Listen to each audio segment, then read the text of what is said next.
Welcome back, folks. Vortex Mike, and this is part 3 of our unboxing, The Hobbit: Escape from Goblin Town, limited edition. We went through the 16 good warriors. Now we're gonna go through the horde of goblins that you get for the evil side. First thing in front of you, you're gonna see a lot of miniatures. You get 36 of these guys. They're all in one part. You just gotta glue them to their bases. They are a little loose. More looser than the dwarfs, so make sure you glue them to the bases, or they'll just fall out. They do have several different variations of weapons. Like this guy's got some sort of axe thing, but they are just a gruesome bunch. I don't know if you can see it, but this guy's just got some boils. He's got like a hump on his back.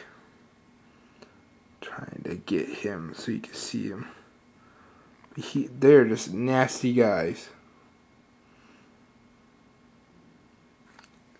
They have several variations of weapons, but they are just nasty looking. You see, really nasty. Look at this guy's arms all screwed up. Looks like it's been broken, never healed right, so it's all crippled up.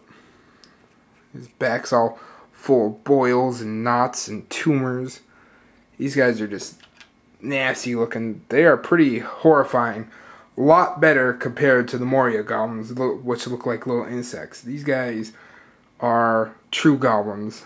They're all nasty, gnarled. They're pale. They're depicted in the movie as being very pale, which I would say was true, because if you looked at Gollum, he's very pale because of being under the sun, or not being under the sun for so many years. So these guys definitely been breeding and doing whatever under the mountain, so definitely very pale. These guys are just nasty looking, but you get some cool variations. Their weapons are all knotted and broke off. This guy, he's particularly pretty cool. He's got like his arms all messed up, and he's got like a hunchback. But he's pretty cool. He's got his weapons got a knot in it for being used. So you get 36 regular warriors. We'll go over the Goblin Scribe, which is very peculiar.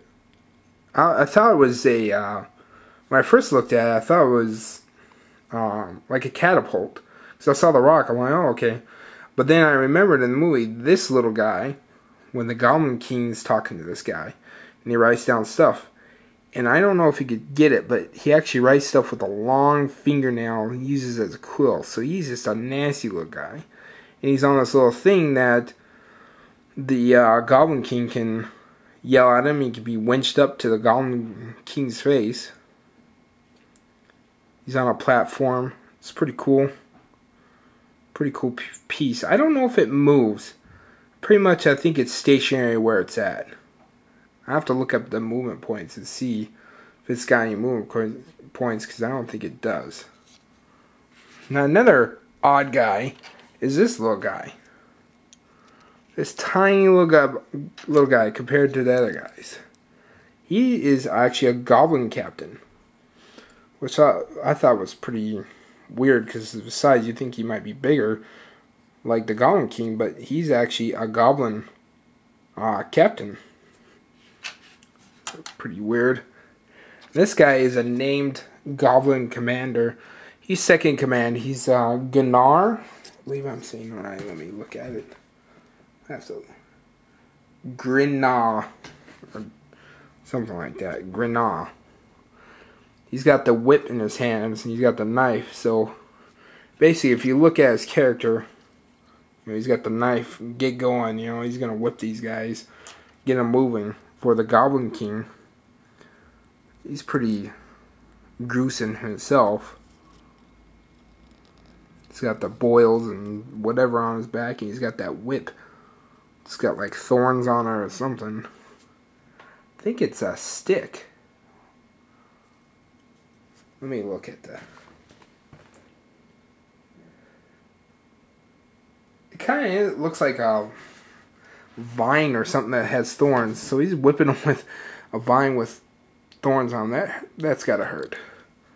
And of course, the centerpiece of the goblins is the Great Goblin King.